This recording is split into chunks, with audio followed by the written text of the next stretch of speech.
Welcome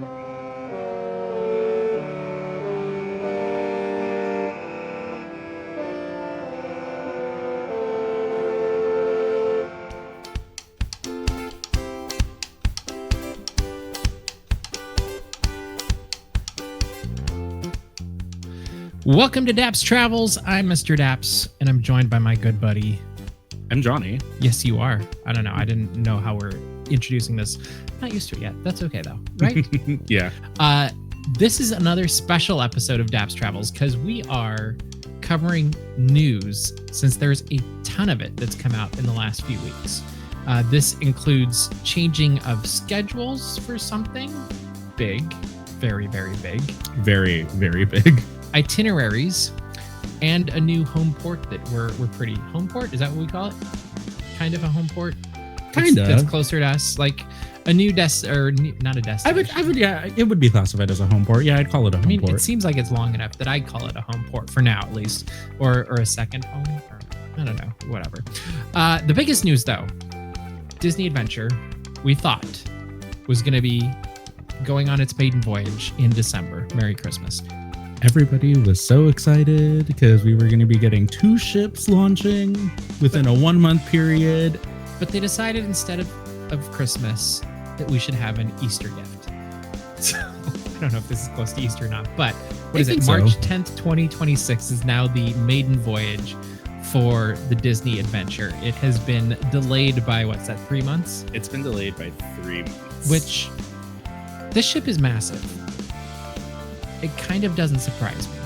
It doesn't surprise me either. I mean, if anything, to me, it's somewhat... If I was a guest on that ship, I would just be really disappointed because this is giving me flashbacks of when The Wish debuted. I mean, granted, The Wish was a product of COVID and the pandemic and navigating through all those things. So it had its entire slurry of issues, which, funny enough, I actually watched the documentary that they had on National Geographic about building the Wish, and they pretty much went into detail as to what went wrong with that ship because of the pandemic. Like a great example, they were still constructing the interior when it was on its transatlantic voyage over to Port Canaveral. The carpet wasn't installed in the Grand Hall. So I think it's a good thing, though. I think it's a great thing. I would much rather have... I don't want the Wish 2.0. Because as much as I love the Wish, even though I have yet to sail on it, but I will be sailing on it soon. As much as I love the Disney Wish, I do not want the debut of the Disney Adventure, which is some brand new concept, to not be 100% complete on its maiden voyage when it has its first revenue cruise for guests. In a new market, too. In a brand new market. Like, this is really Disney's chance to show what they can do in this market and the region around it. And I feel like if you don't hit a home run with that, you only get the one chance to make a good first impression. And I could see that being a major issue. And I think it's a really smart move to be like, hey, we're not going to be there yet. Let's do it when we can actually do it right and do it the Disney way. And really show people what we've got. Exactly. I absolutely agree with that sentiment.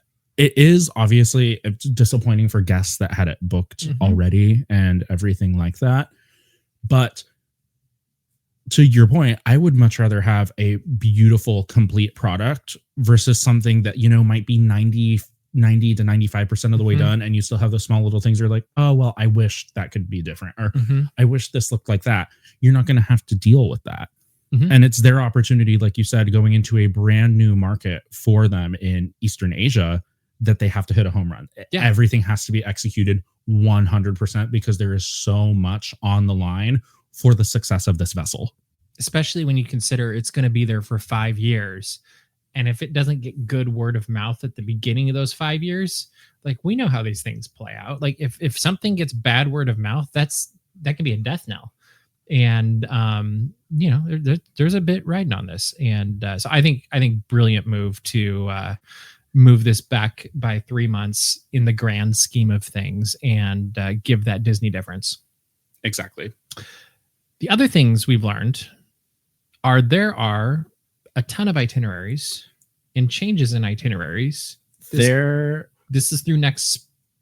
It's through spring of 2027. I was like, 2 springs.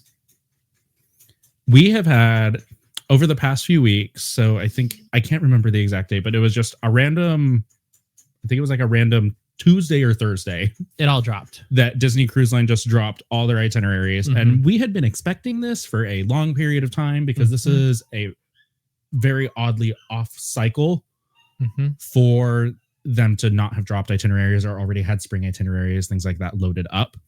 But it was a big drop. So it's running from September of 2026 to May of 2027. And my goodness, there is so much. I remember when I first saw this and I was scrolling the website, I'm like, I want to do this. I need to do this. Oh my gosh, that. Wait, you're telling me the ship is over here? There was so much happening. My phone was exploding and it was all you. Correct. When I tell you I'm annoying about DCL, I'm annoying about DCL No, because it's I'm fun. texting all my friends like, oh my gosh, look at this. And they're like, we don't care. And I'm like, well, I do. No, I think I do care. So where do you want to start with this? Because there's a lot going on. Let's start with the one and only, the one that started it all, the beautiful Disney Magic. Let's do it. So the Disney Magic, as we all know already, is doing sailings next year in Alaska for its summer season. And at the end of its summer season, people were trying to figure out what's going to happen. Where is she going to go? And it turns out the Walt Disney Company has answered our prayers. And by our prayers, I mean mine, because the Magic is docked in San Diego, California. We're going to call it home port. I'm so happy. I am so happy because I have been begging for a ship, any ship, to be out here on the West Coast because there is such a high demand of cruising to happen. Whenever the Wonder is out here, the Wonder sailings tend to sell out really, really fast. They're lots of fun because it's the short 3-4 night getaways where you can just go ahead and take your cruise down to the Baja, go to Catalina Island and come back. Or you have the 7-night long Mexican Riviera itineraries. But I'm so excited to say that from the end of September into early November, the Disney Magic will be home ported out of San Diego, California, doing the occasional 3 and 4 night Baja cruises, going to Ensenada and Catalina Island. And that I love because it just gives me the opportunity to sail on a ship down here. I can get a group of friends together and be like, hey, do we want to go ahead and take care of this? And is there anything more magical than Catalina Island with a Disney ship in its harbor?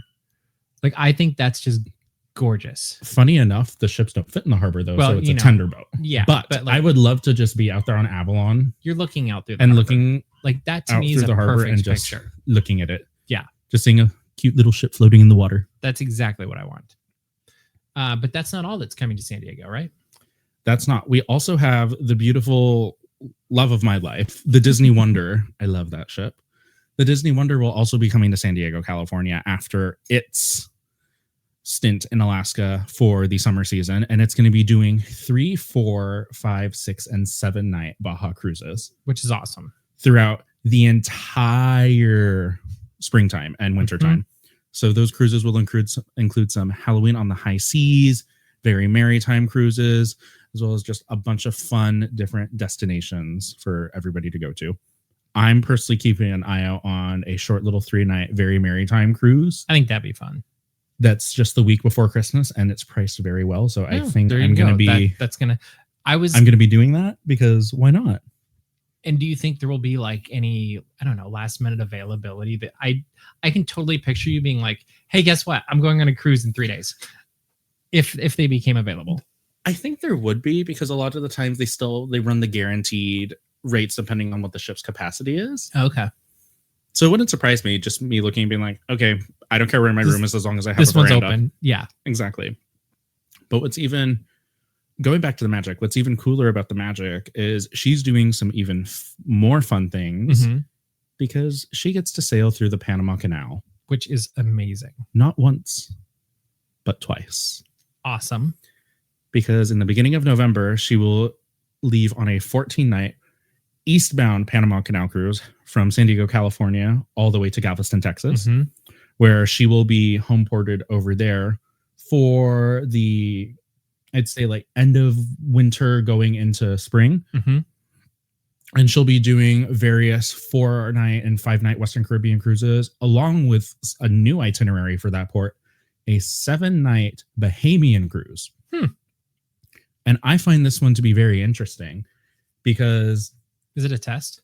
I think it's a test because I know specifically in the Midwest over there, a lot of people in Texas want to be able to go to those private island destinations without having to fly to Florida. No, I kind of like this idea. So it's a really good test. It's a little odd the way it is, though, because it's a 7-night cruise and you only stop at 2 ports. Those ports being Nassau and Castaway Cay. Well, because you'd have to get there, huh? Yeah, it's about 2 sea days in each direction, heading from Galveston all the way to the Bahamas. I would do that. Through the Gulf. Like I would, because when you think about it, you could spend basically an entire day or more getting to Florida and all that stuff from here, or you could spend half of the day, get on, not kill yourself off by flying just to Texas, and then enjoy a couple sea days here and there and get the bounty. Like I think that sounds fun. I think it's a really, really good move on Disney's part over there because they also did announce that they will be having a ship year-round over there in Galveston. So this makes me really excited for what the future holds and everything like that over there. Yeah, I think there's a lot of possibilities with that because I think it opens up that part of the Bahamas without having to do the whole trek to Florida. I love that. Exactly. And you're getting a lot of those longer itineraries because I know some of the concerns that have been had by the ports in Galveston is that we're tired of Progreso and we're tired of Cozumel because those are the only short distance itineraries that the ships can do there. And a lot of guests don't mind going on those longer itineraries because it really gives you a full vacation and you're getting the most value of your time during that. But the Disney Magic will be back over there for a few months and then she will be heading on a westbound Panama Canal cruise at the end of April, sailing from Galveston, Texas to San Diego, California, to where she won't be homeported in San Diego. She has a cruise scheduled from San Diego back up to Vancouver in May. So it looks like the Disney Magic will be going back up to Vancouver. That makes sense. For the summer season in 2027. Cool. But I'm personally so excited about this westbound Panama Canal cruise because... That's the one you're on? I'm booked on it. Nice. The Panama Canal has always been a bucket list destination for me ever since I was a little kid. And I can remember reading about it, all those fun things. So I am so beyond excited to be able to experience it firsthand. And it'll be fun to hear about it once you've gone out. You can talk about it on the podcast. Exactly. All right. What else did we get? Next up, we actually have the Disney Dream. Mm-hmm. The Disney Dream, honestly, she's not doing too many things that are different. Okay. She's doing still a lot of those 3-night, 4-night Bahamian cruises, homeported from Fort Lauderdale. She does a lot of those, so she'll be going to Nassau. Is this it's not broke, don't fix it kind of thing? Kind of. A lot of Disney's most popular itineraries are going to be those short and 3 and 4-night destinations where the ship will be in port. It'll be like a Monday to Friday and then Friday to Monday. So that way you have your little weekend getaways and then you have those trips during the week that have that extra day. You can do the tag-ons to a Walt Disney World trip. Yeah, exactly. So they're really, really nice. But the Disney Dream isn't really doing a lot of things different over there. Same ports, like I said before. You have Nassau, you have Castaway Cay, and then you have Disney Lookout Cay at Lighthouse Point. However, they did shake it up a little bit. Just a little bit. Just a little bit. Because the Dream has sprinkled in a couple 7-night Eastern Caribbean and Southern Caribbean cruises that they decided to sprinkle in. So a great example is at the end of 2026, the Disney Dream has a couple of 7-night Eastern Caribbean cruises that go to Lookout Cay at Lighthouse Point, San Juan, Puerto Rico, and Tortola in the British Virgin Islands. Cool. And then you have a couple other ones that go to Phillipsburg, St. Martin, and Castaway Cay, as well as San Juan, Puerto Rico. Huh. So it's nice to see Disney Cruise Line kind of branching out, especially with the number of ships that they have in the fleet now, to where they have more capacity to do things instead of the predictable 3 and 4 night for the remainder of its existence, because there's other ships that can fill that. Well, and they've got more ships coming. So I think this is brilliant to be testing all these things too, because they're going to need itineraries for all the new stuff too. Exactly.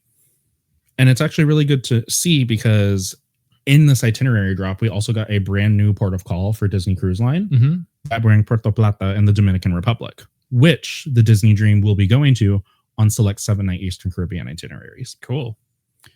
One of the itineraries, however, I was most excited about, and my family, we were either debating the Panama Canal or this cruise. Wow.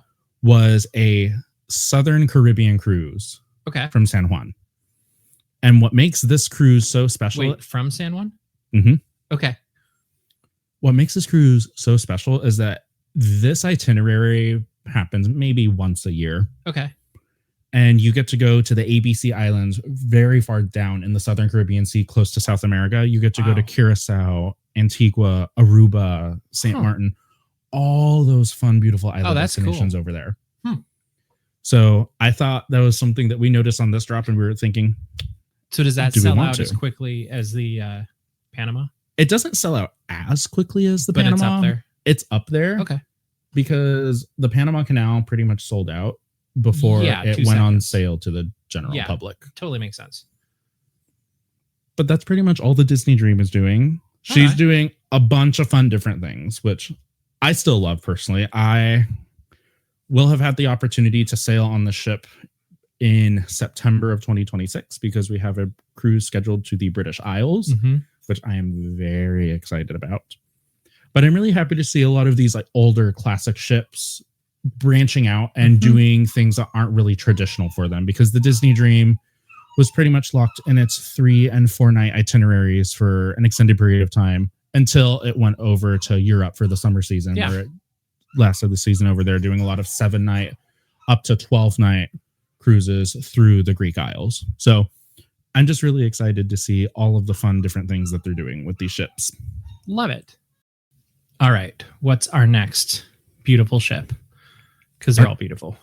The next beautiful ship is my personal favorite in the fleet, which will probably be my personal favorite in the fleet for all of eternity, the Disney Fantasy.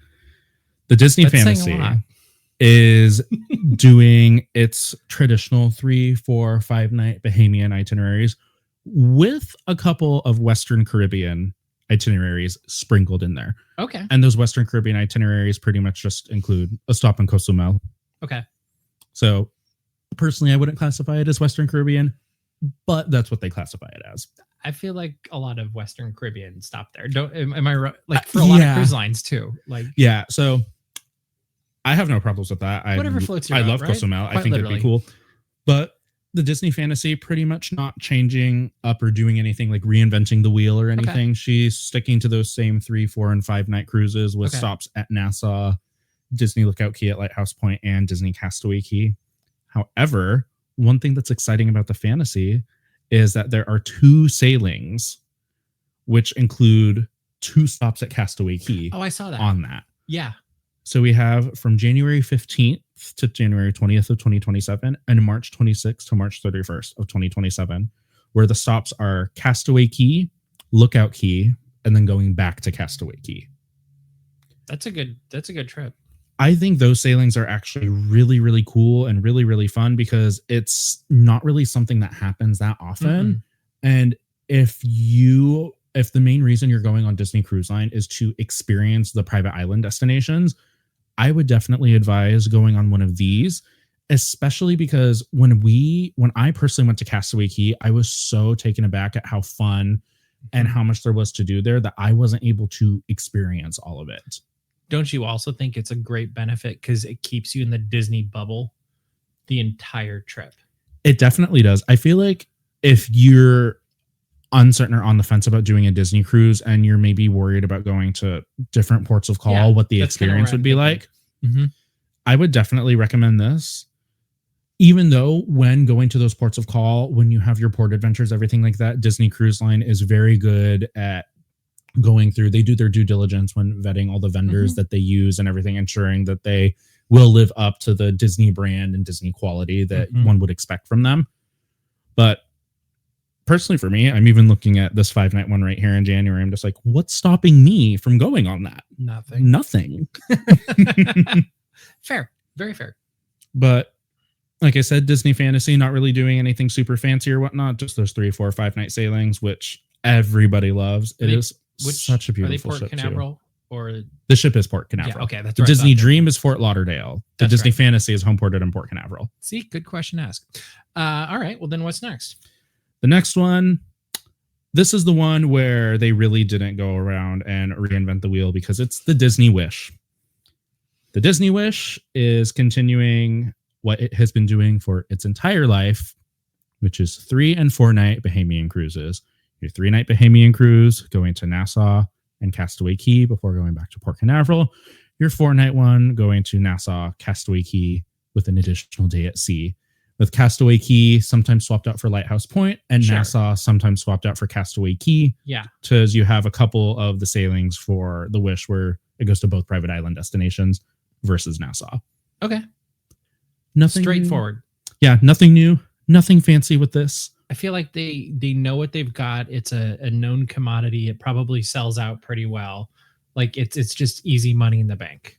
What was interesting about this though is that all of the ships have sail dates going into May.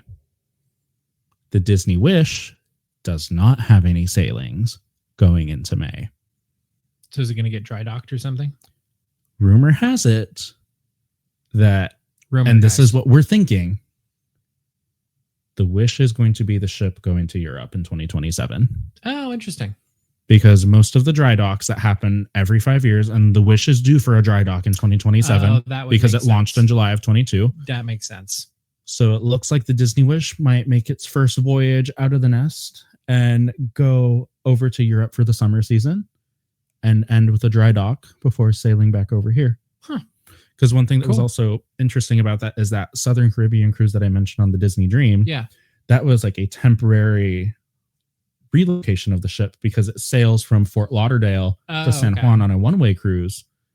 It completes that 7-night Southern Caribbean cruise in San Juan. But instead of going back to Fort Lauderdale, it goes to Port Canaveral. Interesting. So it's a big game of chess. So it looks like the Disney Wish will be heading over to Europe. We will see if we're correct on that. Again, this is just a theory. This is conjecture and rumor, and we're hoping. I hope it does because I feel like it would be very interesting to see a more Disney immersive ship out there in that market. That'd be very interesting. Yeah. And seeing what that looks like, because the ships that have been out there to Europe were the Magic before the Magic stopped doing Europe itineraries, and then the Dream and the Fantasy. Those are those very classic ocean liner style ships, interior and exterior, with a sprinkling of Disney magic. Versus the Wish, which is, it has that classic ocean liner aesthetic on the outside and it looks like that. However, the inside is very, very heavily influenced by the various Disney intellectual properties. It's almost like they're easing, like they've been gradually growing through the immersion level that they're offering to Europe to see how it plays out. It kind of does seem like that. Like now that I'm thinking about it, I'm like, oh, let's send the smallest one that has the least to lose. Like they'll sell probably, but then they can see like, how does this get received? Okay, we can add a little bit more. How does this get received? All right, let's go all in now. And that'll be interesting to see what that leads to as the ship or as the fleet grows and we get new ships. It wouldn't surprise me if one of the new classes of ships that we have coming up would have a permanent home port in Europe. I could see that. And living out there, because it is going to be a smaller size ship with about 3,000 passengers versus the max capacity of the Wish, which is 4,000. It will be interesting to see what the markets are 10 years from now versus what they are today, and where ships are spending most of their time 10 years from now, or even 20 years from now compared to where they are today. Because I think there's going to be places we wouldn't even consider yet that they'll probably be at. Who knows? All right. So what's the next ship? Next ship is going to be the Disney Treasure. And again, just like its sister, the Disney Wish, it's doing the same old thing. Okay. 7-night Eastern, 7-night Western. How could you go wrong, though? You can't go wrong because this was the itinerary that the Disney Fantasy did. Yeah. Before the introduction of the Wish class ships. It's nice to see this happening. The stops still include for the Western Caribbean going to Cozumel, Grand Cayman, Jamaica, and Castaway Cay, and the Eastern Caribbean going to St. Thomas, Tortola, and Castaway Cay.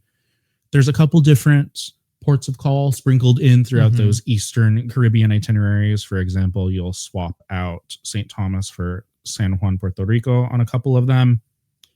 So that'd be kind of cool. I think it's really cool. But again, the ship has been incredibly popular. This has probably been... It's pretty high up on the list of ones I would like to experience. A lot of people that I've talked to, and it's very funny even talking about this, because a lot of people do not like the Wish, but a lot of people love the Treasure. And I think that really shows a testament as to it's the theming of the ship and how you theme those spaces. I think you're right. For me personally, just based off of the aesthetics and everything like that, and this is a hill I will die on, I like the Wish more. I like that theme of enchantment and of whimsy that comes with all the princess stories and things like that. I think some of the spaces could be done a little different. I think maybe Hyperspace Lounge could have been elevated a little bit more, giving us a little bit more Star Wars theming. Maybe it will at some point. And who knows what's to come? Yeah. 2027 comes when the ship will potentially go into dry dock. We'll see. Well, and with the success, I would think you could say with Haunted Mansion Parlor and things like that, you have to think they're learning some lessons along the way, that they're like, oh, we could retrofit that into here or whatever. Not saying that's going to the Wish, but when you think of it like that, that's pretty much what happened with the first two ships, because the Magic and Wonder have worn a lot of different masks throughout their lives. When you look at the various restaurants that you have on board, different theming of the spaces, everything like that. Don't you also think it's brilliant, going back to Wish versus Treasure? I like that they're doing very different concepts for these. It's kind of like, you might be a Fantasyland fan and I'm an Adventureland fan, and both of them, you're getting a great Disney experience, but it's catering to individual niches of like, oh, this is my go button versus this is your go button. And when you have targets like that, it's going to attract that much more of that target. And I think that's a winning thing to do, especially as you're getting more ships instead of carbon copying every one. I really like that. And especially to your point, I kind of like how a lot of the newer ships that they have are somewhat representative of a different land in a Disney theme park, because we have the Disney Wish, which is a clear representation of what Fantasyland would be. You have the Disney Treasure, which is a clear representation of what Adventureland would be. And the Disney Destiny, which is a clear representation of Avengers Campus. / Villains Land. I was going to say, after being at Destination D23 last weekend, I was like, oh, like... Correct, yes. Yeah. But you have a lot of those different things happening. It's great. There. And I think it's really great. So I'm excited to see what this fourth ship will bring us to. You know what I'm curious about too, now that we're going on a tangent about ships, because this is what we do. This is what happens. I just start talking and we just... Well, this is a normal conversation between us also. Correct. We will be at Disneyland having basically this conversation. So the Japan cruise ship. Any predictions? Like, what would be that theme? Or do they go back to a more generalized Disney Wish magic traditional vibe? I think that with the cruise ship that'll be built for OLC, I definitely think it's going to be more bought in with, I think with the entire vibe of what the recent expansions of the parks have been over there. When I'm thinking that, I'm thinking Fantasy Springs, I'm thinking the additions to the Tokyo Disneyland park that they've had over there. So do you think that was, I can't remember what. So would it be safe to say you think it's going to be kind of like the Wish, but with more modern IP? I think so. And I think you're right. I think that would be very successful over there. I would be interested to see as to what the itineraries that it does are, because I know a lot of ships that sail to Japan, they won't do those Magic at Sea cruises. They'll actually go to different ports in Japan, which I think would be good, because as much as I love a Magic at Sea type cruise, I think you need to do more than just offering the vessel being the destination. Well, and I'm very much I love to go out and explore new places and travel on my own. And I've done this several times around the world. But I will say the one Adventures by Disney that really always catches my attention is that Japan one. They do such a good job working with the locals and giving you insider access to things that you wouldn't get to see otherwise or experience otherwise. And can you only imagine what a cruise could do with that also? Because you said Adventures by Disney, and I absolutely need to do an Adventures by Disney trip because I've heard so many good things about them. I've only done one that was a Studios and LA thing years ago, but it blew me away. And just, I keep my fingers on the pulse of what's going on. But I would be very intrigued to see how a Disney cruise or Oriental Land Company cruise does pull the best of the parks, the best of Disney, and the best of Japan and throws it on a cruise ship. Like, I think that's very intriguing. I think the Adventure would be a pretty good predecessor to that, because I think with going into a different market, and what I was trying to get to was saying each of the Wish class ships represents a different themed land. Mm-hmm.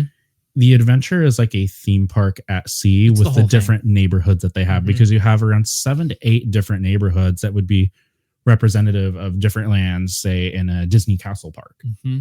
And you even have in Disney Imagination Garden, they're building a castle. I know. Wasn't that crazy? To kind of mimic that. So it really makes me think that they're really going all in with the theming of that ship to have it be the ship is the experience and the ship is the destination. And I think they'll be able to do that with this because of how large it is and how much there's going to be to do. Where you know who it's really going to be about? Who? Duffy. That is true. I just realized, I'm like, no, they're going to throw so much. I just realized, yeah, because there's a Duffy store. Duffy, this could be an entire podcast, is my experiences with the love and fandom of Duffy at Tokyo Disney. Like, it is unlike anything I've ever experienced. Like, literally waiting hours for quick service that's Duffy, or for a moment to take a picture with Duffy. Like, it's insane. All right, what's our next ship? Getting back on track before we were distracted by just talking about different ships. That's what we're about. We have the Destiny. And in my opinion, the Destiny is one of the ones that's doing a lot of weird things. Oh, okay. Because initially when they launched the schedule for the Disney Destiny, it was just 4 and 5 night Bahamian and Western Caribbean cruises. I remember that, yeah. And now the Destiny is kind of doing a little bit of everything. She has some 3-night Halloween on the High Seas cruises from Fort Lauderdale that stop at Castaway and Nassau, and then sometimes occasionally swapping out Castaway for Lookout Cay at Lighthouse Point. There's some 4-night itineraries that do the same thing. And then we go back to those 5-night itineraries that go to Cozumel and Castaway for the Western Caribbean, and the Bahamian ones, including Castaway, Lookout, and Nassau on those excursions. And then we have a couple of these 7-night Western Caribbean and Eastern Caribbean itineraries sprinkled in there. So a great example is there's a 7-night Western Caribbean cruise from Fort Lauderdale that goes to Lookout Cay at Lighthouse Point, Falmouth, Jamaica, Georgetown, Grand Cayman, and Cozumel, Mexico. So I did think that was a little interesting. And then we have an Eastern Caribbean itinerary that goes to Lookout Cay at Lighthouse Point, San Juan, and St. Martin. And then there's a bunch of different cruises that they're doing, like those 4, 5, 7. And then even with this one right here, we have another cruise that stops at Castaway Cay twice on the Destiny. Okay. For a Christmas time one, that it'll go to Lookout Cay, Castaway Cay, Nassau, and then back to Castaway Cay. So this ship, I feel like, is doing a little bit of everything. To where sounds like it got this is what we still have open. It kind of feels like that because a lot of the other, at least the ships that are positioned out in Port Canaveral or Fort Lauderdale, have their routine of what they are going to be doing. Yeah. And what everything looks like. What this also makes me think too, because in 2027, we're supposed to be having another ship come online. They just did the thingamabob. The 4th in the Wish class fleet. Yeah. And with the Wish potentially going out to Europe, and what I might assume would be the Dream or the Fantasy possibly relocating into Galveston. That was where I thought you were going to go. For the remainder of the 2027 season as the Magic heads on its way out to the Panama Canal, because we'll have the Magic and Wonder going up to Alaska again. It really just makes me think, like, what's going to happen with that? And the Destiny is kind of just a wild card to where it's doing a bunch of fun different things. There's no rhyme or reason behind it. And I think this is a good opportunity because this ship is potentially one of the most unique in the Disney Cruise Line fleet. Because as we saw with the Wish class, they kind of departed from that very classical, traditional styling of ocean liner and really incorporated more Disney intellectual property. And with the Treasure, they cranked that up a little bit. And then with the Destiny, I feel like they just went full speed ahead on theming it to something very unique that would fit a demographic that otherwise wouldn't find anything like that at sea. Because I can't think of another ship that's going to be themed after heroes and villains to where you walk in there and the Grand Hall has the statue of Black Panther and you see these villains roaming around the ship and you get to see these creative and unique spaces that you never otherwise would have imagined. No, I think you're totally right. It'll be, and then my brain kind of goes to like, what will the next theme be? And that will be a very interesting thing to experience and discover as well. Thankfully, we have D23 next summer, so I'm sure we'll get some news from that at the very least if we don't get it before then. I think if anything, we'll probably get a name. I hope so.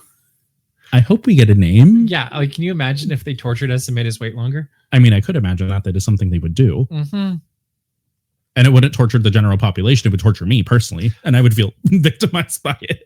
I feel like a lot of the people, though, that would be showing up for that presentation, it would drive them crazy if they didn't announce it. I feel like all of the people that would go to a cruise line panel fleet would probably have platinum or pearl Castaway Club status. I don't know. There's so many people though that follow this stuff so closely that have never been on a cruise. Like it always surprises me what people will fan about versus what they'll spend their money on. And part of it could be it's just not accessible to them financially, but it amazes me the conversations I have with people that I would like, oh, you're interested in this. And it surprises me quite frequently. We also learned, we hit all the ships, right? Yeah. Good. Because that was 1, 2, 3, 4. Yep, 8. Because we talked about the adventure in the beginning. Yeah. We also got a presentation at Destination D23 where they gave us kind of a preview of its Cask Cannon. Is that correct? Yes, the Pirates of the Caribbean themed bar coming to the Disney Destiny. And then also I'm forgetting the other name, the Sanctum. Yes. Aren't you impressed? I came up. I'm so impressed. That took me a minute.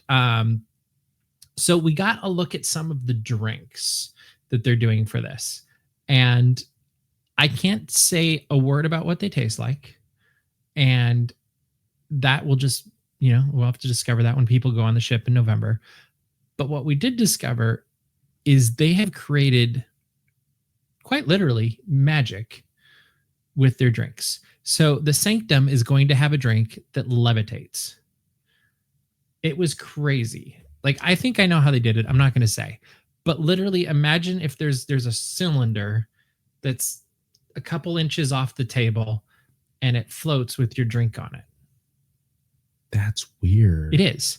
There's another drink that they made, and we watched this in front of our eyes. It blew my mind that it looks like a fun little, fun colored. I thought it looked purplish. What they put on the park's blog was a little bit more reddish, but then you touch the side of the glass with your finger and electric bolts in the inside explode through there. Kind of like the thing, what is the ball where you put your hand on it and the electric? Yeah. It's like that. I forget what that's called, but I know exactly what you're talking about. Yeah, so it was like that. And then there's another one that they did that was for Cask Cannon that comes in a treasure chest, and you open it up and it's got steam and it does fun stuff. But the thing I loved about all of these, and once again, we don't know what they taste like, so that could be, you never know. But the amount of storytelling and experience that's being put into not just the location, not just the cups, or like they're actually making the beverage a part of the story and the experience. And I think that's brilliant when you think about reels or TikToks like of an electrified glass. Like, I definitely think with a lot of these newer concepts that they're coming up with, they're trying to really make things that captivate the audience, especially because they know that they will be charging a premium, pretty heavy premium in regards to that. So they want to ensure that they're able to get something that has storytelling aspects to it and will be worth the value for what you paid for. Mm-hmm. And I think that this is a great idea, Mm-hmm. especially if you're going to have a themed bar space like that, because we saw with the opening of Beacon Barrel at Magic Kingdom that it's, especially for pirates, like the possibilities are endless. So if they're able to execute this in a not exact same setting but very similar setting on the Destiny, Or a step up, because well, as you're saying this, so I did get to go to Beacon Barrel last week, and so we got an hour in there as media, which was fantastic because you're normally confined to 45 minutes. And I will say the storytelling in the room, the props, the animatronic, Rummy coming out, the pirate ship battling, the bottle ships battling each other on the hearth. Some of the best experience for a dining location I think I've ever been in a Disney theme park. Like, it takes everything they did right with Oga's and takes it to a whole new level. And I haven't been in the Haunted Mansion parlor on the ships yet, Treasure, but I can only imagine it's like that to the next level. And if they can match the physical room or space in quality and storytelling and detail aboard from Beacon Barrel in the Cask Cannon, and then you couple that with drinks that, looking at Cask Cannon, they're far superior than what you're getting at Beacon Barrel. Like, Beacon Barrel look like everything is pre-made so that they can get you in and out. There we go. And and they're not bad, like, but they're also not, they're not anything that if you and I were gonna meet up for drinks, I would not be like, hey, Johnny, let's get drinks here. Exactly. Yeah. And I would want to go to a bar where you've got a bartender that's going to make specifically what we like. Exactly. And I feel like, especially for Beacon Barrel, it's one of those things where it's a heavily themed bar. It's in Magic Kingdom. They were going in with the theming and the ambiance and the environment and transporting you there, versus the actual cocktail experience, because nobody's going to Beacon Barrel to be like, I really want to try this drink. Right. You're going there to experience it. And I feel like Cask Cannon and the Sanctum, they're taking the experience and also the cocktail experience as well. Like, they're taking both halves of those, because where else are you going to go? No, exactly. And it makes sense. And so to me, that's super exciting when you think of what possibly could be when you go into these different lounges on the Disney Destiny. And it was actually one of those things where I think I've been on the fence on theming for the Disney Destiny, because it's not my, like, I think I would choose the Treasure over the Destiny just based off of theming. Like, you'd love the Wish, and I would choose the Destiny simply because they have Fantasia themed staterooms. Well, that's fair too. Would be the only reason I would choose that ship. But having seen a couple of the presentations over last weekend, I was like, oh no, this would be awesome. Like, and it shouldn't be surprising, because every time you see more of these things and they actually become real, you're like, oh yeah, this is awesome. Disney knows what it's doing. I think the trick with us as fans is so often before we get to that point, we make our own judgments but without all the information. And I do have to admit, with myself, I have my own biases. I am incredibly critical of what the Walt Disney Company does. And I mean, incredibly critical, especially when it comes to experiences like this with specifically cruise ships and hotels. So when I first saw the theming of the Destiny, I immediately was like, oh, that's going to be bad, because I don't care for that heroes versus villains trope. However, the more that I have seen with it, the more that I'm interested in taking completely agreed a sailing on that ship, because it looks so different, but in such a good way. It looks beautiful. And I will admit, I think I was with you is when we first saw it. I don't even think the aesthetic really connected with me. Like, the colors were much more, they're not even earth tones. They're kind of that warm, whatever. And I was like, well, that's nice, but I don't know that it makes me feel as relaxed as some things. But now that they've gotten further along with it, I'm like, oh no, I'm all on board. Like, this looks fantastic. And that's the hard thing, I think, as a fan, is we're all very protective of what we love. And so there's always that like, you know, critical eye, fearful eye, whatever you want to call it, we have as fans of like, oh, we really love this thing, please don't hurt it. And then I think for the most part, time and time again, we get proven that they don't, because they love it just as much as we do. And you listen to the Imagineers and the cast members talk about these things, and you realize, oh, I thought I was a super fan. You're a super fan too. And that's fun to see.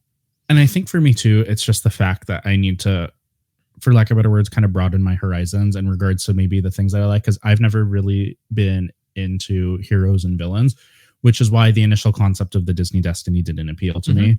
But the more I see about those spaces, how it's more so, it's not themed like you're walking into a comic book, and it's not themed like Avengers Campus, which is what I was afraid of, because if you know anything about me, I am not a fan of Avengers Campus. Yeah. And I think they were able to combine the beautiful elements of what makes those Marvel intellectual properties and the whole heroes versus villains trope good, and combine it with being on that ship. And I think they were able to marry that in such a nice way to where it's going to, I think it's going to blow my expectations out of the water. Well, and I think you hit something too with the whole comic book thing, because when they did announce it, they leaned into the comic book thing. And now that in hindsight, I'm looking back on, I'm like, yeah, I could see why we'd be a little bit worried, because it wasn't the level of quality that we're used to, or the approach to, like, it was a decently it was a well done video with the comics on it, but it wasn't like, you wouldn't see it on Disney Plus, and you wouldn't. And I think there could have been a preconceived notion that like, oh, is this the one where they're cutting corners? Or, you know, it's the law of unintended consequences of what you communicate always has the things that you don't realize that you're also communicating. Whereas, you know, oh, this looks fun, but the way it looks also maybe not hitting the mark that we would expect for it. I don't know. But I do think you're right. It's definitely grown with time and evolved, and it looks better and better and better. It makes me look forward to seeing what's coming next, just because they seem to be thinking out of the box, and for all corners of the Walt Disney Company, I feel like are open game for future ships.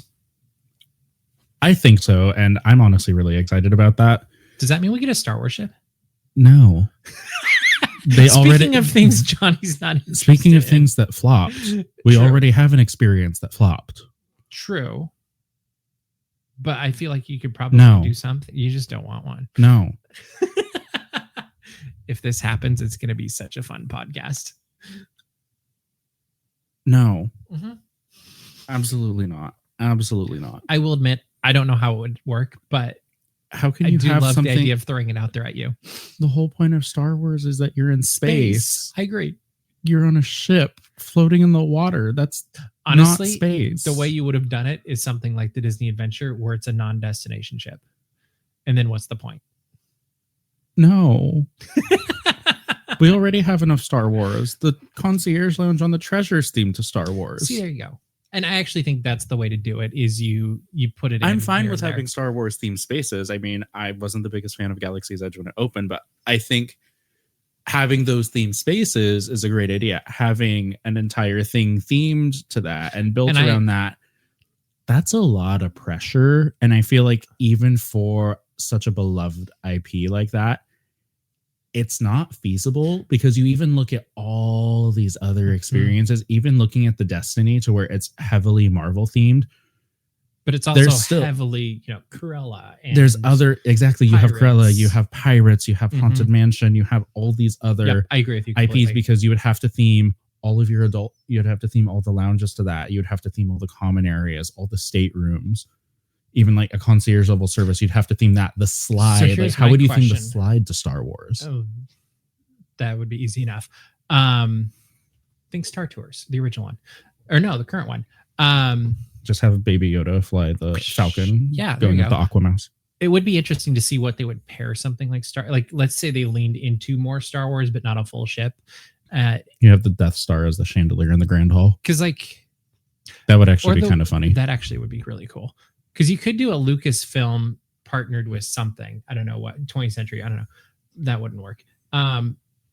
Because it would be kind of cool to see Indiana Jones walking around a ship. I mean, and really that would be on the Destiny. Now that I think that would be it. on the Destiny. I'm like, never mind. I'm just gonna move on from there. All right. Did we hit all of the big news points and more from? We pretty much did. Good for us. We did it. Yay! So what should people do then? People should go ahead and leave us a nice 5-star review on whatever podcast platform you're listening to this on, because that helps feed the algorithm and helps get us out there. And we would appreciate any comments or any feedback you have in regards to the podcast. If there's anything you want us to cover, anything you want us to talk about, if you want us to get on with going through the rest of the ships in depth, we will be getting to those at some point. We just have had breaking news, so we thought we would. There's that, and then I love to yap about all my ships. Yeah, all that stuff. So let us know what you'd like to hear in the future, and we will do our best to accommodate that.